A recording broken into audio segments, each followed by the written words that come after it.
The president, by the way, reached a major milestone yesterday, and I don't feel like this has gotten enough attention. According to the Washington Post, which has been keeping track, I guess, yesterday, Trump told his 2,000th lie since taking office. So happy Lie 2K, everybody. 2,000 lies in 11 months. The briefing room was supposed to be the place where the White House gave answers, clear answers, serious answers, the kind of answers Americans could use to understand what was happening with the economy, the press, the courts, foreign policy, and the daily decisions coming out of the most powerful office in the country. But when Karoline Leavitt stepped to the podium and insisted that the White House had no role in the pressure surrounding Jimmy Kimmel's show, Kimmel saw the opening immediately. He did not need to shout or build a complicated case. He simply played the clip. Leavitt told reporters the decision came from ABC executives and that there was no pressure from the President of the United States. Her delivery was polished and official. But Kimmel's point was that the statement sounded like a clean press room answer trying to cover a messy public record, because Donald Trump himself had not been quiet. He celebrated the move, mocked Kimmel's ratings, threatened media companies, and repeatedly showed that comedians criticizing him were not just irritating him, they were targets. So Kimmel looked into the camera and let the contradiction breathe. And all the while that he's lying, he is continually imploring us to just believe him. The audience laughed because they understood what he was doing. He was not only roasting Leavitt, he was roasting the impossible job she had been handed. A press secretary is supposed to explain the administration, but how do you explain a president who contradicts the explanation before the microphone is even turned off? How do you say there was no pressure when the president keeps applying pressure in public? How do you call it a network decision when the man at the center of power keeps bragging about the outcome? That was where the joke became bigger than one briefing. Kimmel framed Leavitt as the person standing between Trump's chaos and reporters demanding clarity. She had to defend the official line while journalists, late-night hosts, and viewers could instantly pull up clips that made the explanation look weak. Trump creates the mess, his staff cleans it up, and then another post or statement spills it across the floor again. Then Kimmel widened the frame beyond the controversy itself. He pointed to tariff numbers constantly shifting. Yesterday, Trump took a break from, again, bragging about how he likes to stiff workers out of overtime to launch his, I don't know, maybe 15th attack on me for making fun of him at the Oscars.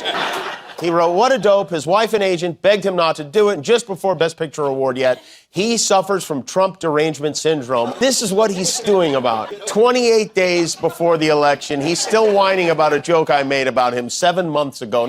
Reporters struggling to understand policy details and viral White House moments distracting from serious economic questions. Every day brought another headline, another contradiction, another argument. Serious issues like tariffs, inflation, trade, media freedom, and government credibility were buried under drama and spectacle. In the middle of it all stood the press secretary trying to make chaos sound like strategy. For older Americans watching at home, the contrast felt obvious. They remember when the White House briefing room carried a sense of seriousness, not perfection, but at least the feeling that the words spoken there mattered. Now the room often feels like a cleanup site after the president's latest outburst, with reporters trying to separate policy from performance, while officials turn contradictions into talking points. Kimmel argued the problem was bigger than one answer from Leavitt. The real issue was a political culture where every statement becomes theater and every denial has to survive the internet. Years ago, a press secretary might control the narrative for hours. Now, within seconds, the clip is online, the contradiction sits beside it, and every late-night writer is building the punchline. That is why Trump reacted so strongly. Kimmel was not merely mocking Leavitt. He was exposing the machinery. He showed how the White House tries to create a clean narrative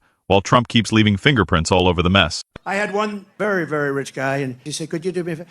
And I called the maitre d'. "Hi, I'm a little embarrassed. Hi, this is Donald Trump. I recognize your voice." He said, "Would you do me a favor? A friend of mine is online, and he's got his wife." I described the wife. "Could you possibly go get them, bring them in?" And he did.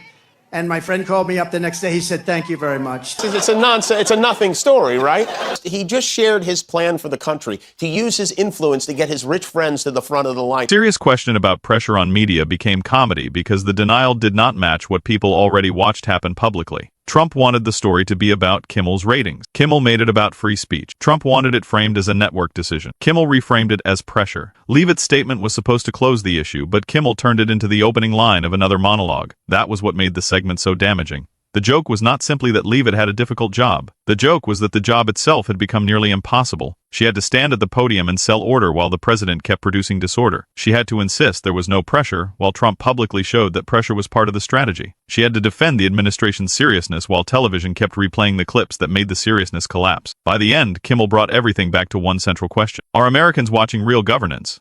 Or are they being dragged from one spectacle to the next until nobody remembers the original issue? Behind the jokes was a warning. Democracy depends on attention. Citizens must be able to tell the difference between policy and distraction, accountability and performance, real answers, and statements designed only to survive until the next viral post. Kimmel roasted Karoline Leavitt, but the deeper target was Trump's chaos. And once the audience saw that, the line from the briefing room no longer sounded like a defense. It sounded like another cleanup job after a president who cannot stop creating the mess.